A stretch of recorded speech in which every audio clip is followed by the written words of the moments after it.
I think Trevor Lawrence is one of the best quarterbacks in the league.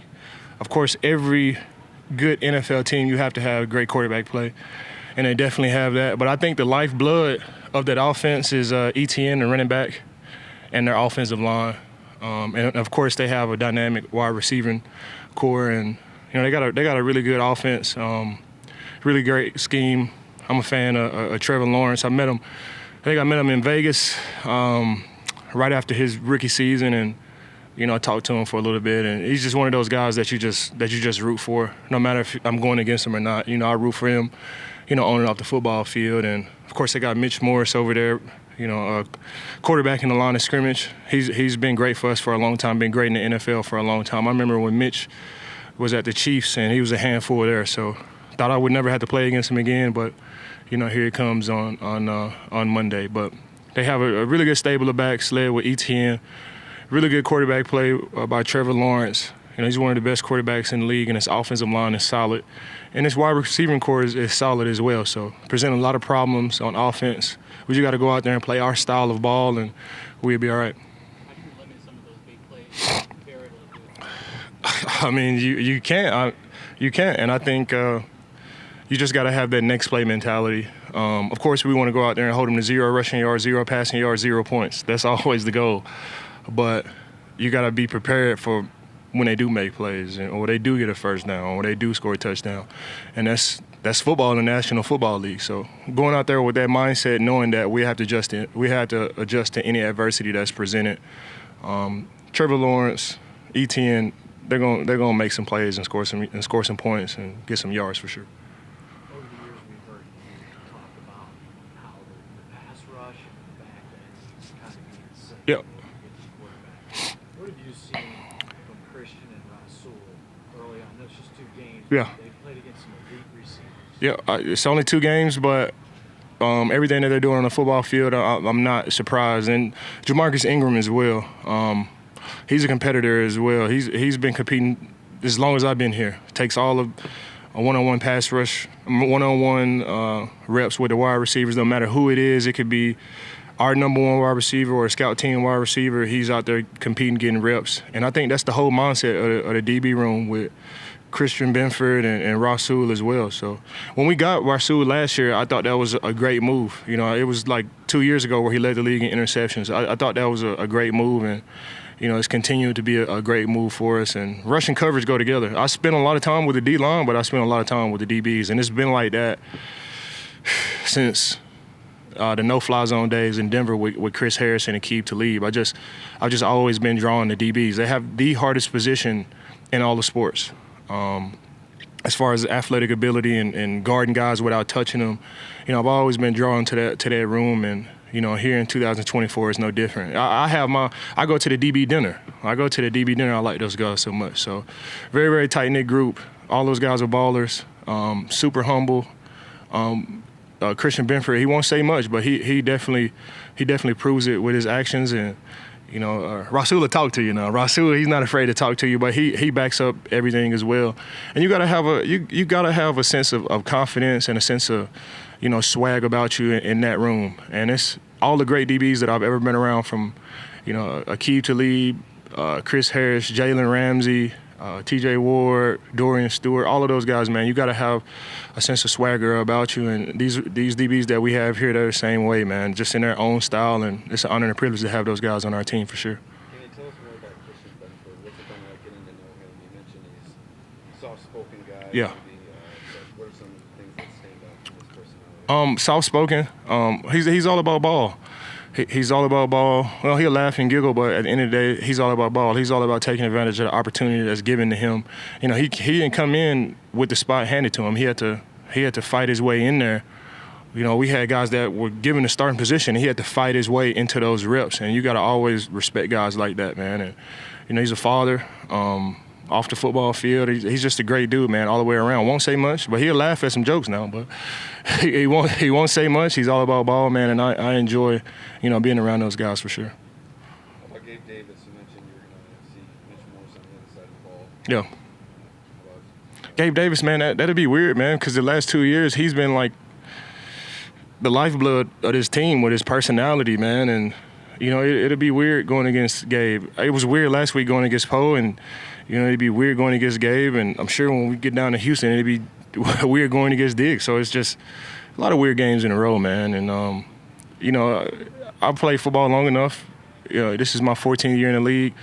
Like, it's just 3 hours on the football field, and then we're back cool again. There's no hard feelings or I want to take his head off or nothing like that, man. I love those guys, man. I played this game so long to see guys get injured and all type of stuff, man. It's really not that serious. We're going in there to win the game, of course, but, you know, I'll always be buddies with those guys and crack jokes and keep it light with those guys forever. Bonnie, you said 14 years in the league. You've played in different defenses before. Bobby Babbage and Sean McDermott would describe this defense as simple, just keeping it simple. Yeah. Why is having a simple defense so effective for this group here? I think just keeping things simple in general, like in life, it allows you to really be your best. You know, if I think about all of the great days that I've had outside of football, it was simple. You know, you wake up, brush your teeth, have some breakfast, watch cartoons, and go outside, ride your bike, come in, play video games, and it was good. And we try to keep that same mindset here. You know, it's not all of these audibles and this and that. We want to keep it simple so you can be at your best. I feel like this is just my opinion.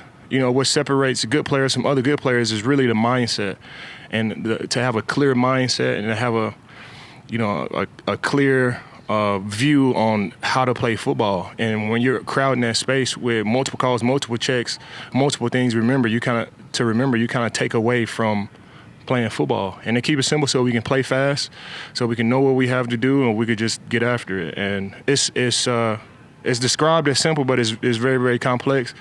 And, you know, Bobby Babbage, they do a great, excellent job of teaching. Just because these guys are pros, the teaching doesn't stop. And Bobby Babbage and Coach McDermott and Marcus West and I mean, really all the guys in there, we have an excellent group of coaches in there that are great teachers and great leaders of men, and I think that's where our early success is coming from. Can you describe that teaching? What is it? I mean, you've had so many different coaches. Yeah. What is it about this teaching that really, I guess, allows guys to play up to another level? Yeah. It doesn't matter if you're backup or starter, because we've seen it many times now. Backups go in and Yeah. they have great games. I think the magic in teaching, and this is just my opinion, the magic in teaching is really knowing who you're teaching. You can't just generally talk to the classroom or generally talk to the defense. You gotta, of course, put the curriculum in, and then you gotta, each and every person or each and every student, each and every player has different needs. And they do a great job of identifying which players need what and which players don't, and they just do a great job of teaching it. And teaching the mindset too. Just because these guys are 35 years old and 30 and 25 years old, you still have to teach the mindset. You still have to teach how to approach this week, and they do a great job of doing that. I've said it before, there is no magic call, there is no magic defense, and it around the league, there is no magic defense, there is no magic call. It's just about getting the guys ready to go and having the guys have an understanding on what we're trying to accomplish and what the play call entails. And then you just let the guys play football. And they do a great job teaching, and each individual in their room is tailored to each and every individual, and they do a great job at that. And I wish I knew the magic on how they do it, but they do a great job, man. They're really good teachers, and year 14 in the league, I can appreciate that for sure. First primetime game of the year, how excited are you to play under the lights on Monday night in front of the mob? This is the second one, right? Second, yep. Yo, second, yeah. I've been keeping up. This one would be cool playing against Bills Mafia. You know, that's what it's all about, man. You know, year 14, man. Of course, you love playing football, but playing football in front of the world, like, it doesn't get, you know, any better than that. In my Denver days, we had a lot of Monday night football games, and you know, you grow to appreciate, you know, that stage. And I definitely appreciate it here with the Buffalo Bills. And it's going to be fun, man. Monday Night Football, everybody's watching. I catch each and every Monday Night Football. I'll be playing in this one right here. So it'll be fun going against a good Jaguars team that have played us, no matter what the record has showed, they've always played us well. Last year when we were in London, you know, they got off on us quick, and, you know, they played to the very end. Like, they're a really good football team. I don't think their record really shows the type of football that they've been playing. They were close in the Miami game. It was just that turnover going into the end zone. I think it would have took it I think it would have been 24-7 if they wouldn't have fumbled right there. Allowed Miami to get back in the game. Miami gets an explosive play. Now they had the momentum. Then last week versus Cleveland, they were in that game to the very end too. So they're gonna play us. They're gonna play us tough. They're a really good football team. We just got to go out there and do what we do, man, and what we've done the last 2 weeks, and I feel like we'll be all right. That's the goal, man. I'm sitting there trying to get ready to go. And, that's the goal, to go Super Saiyan each and every week, Super Saiyan 3. You don't know how many of these games you're going to get. So I just try to put my all in there. And, and my message to the team this week has been, stick to the plan, not the mood. Stick to the plan, not the mood. Because when you just get your ass beat the week before and the team, they put up 35 points and go for 400 yards, it's easy to come in the next Monday and say like, oh no, they got us messed up. We got to prove to the world that we better than that. I think the challenge really is when you have success and you got to repeat that success. You know what I'm saying? It's easy once, you test, the alpha males that we got in the locker room with a loss, and you got to respond to that. But I think the true test of this team is how do we react, how do we respond to success. And I think that's another game within the game in itself. How do we respond with the type of success from an individual standpoint? All for the last 365 days, I've been chomping at the bit to go out here and prove myself and show that I can still play and really improve to myself that I can go out here and play. Now you have a little bit of success. How do you respond to that? And that's been my message, not only to myself, but to the rest of our team. Like, how do we respond to the success? Let's go out there and show that we still got more to do. We still got more to prove, and we still got more games to go. It's only been 2 games. Those games are out the way, and we're just gonna take it one day at a time, one play at a time, and that'll be the key for us for sure. My apologies for interrupting. Have you seen Josh Allen's billboard in downtown Buffalo? I saw it on Instagram, the Gatorade billboard. Thoughts? I love it. If there is no person more fitting for the spotlight than Josh Allen. He beat the Madden curse, which everybody said you on the Madden cover you're gonna have a bad year. He beat that. He's all over commercials. He's all over billboards. Like, there's nobody more fitting for this type of spotlight than Josh Allen. He's just a naturally humble guy. He could go out there and throw for 600 yards and 7 touchdowns. He's gonna come in the next day like joking, laughing, and giggling, and just hanging with the guys. And I think we all follow suit with that. Like, we all follow suit. The lifeblood of this team and the energy and the personality of this team comes from my quarterback. And the way he handles success like that, like, he has all over commercials, actress, girlfriend, everybody loves Josh, and he comes in here and he's just a normal guy, and I can appreciate that, and I know everybody in the locker room appreciate that. I know Bill's Mafia appreciate that, and that's just a testament on how special the guy is, man, on and off the football field. So that Gatorade sign is fitting, and he'll be able to handle it for sure.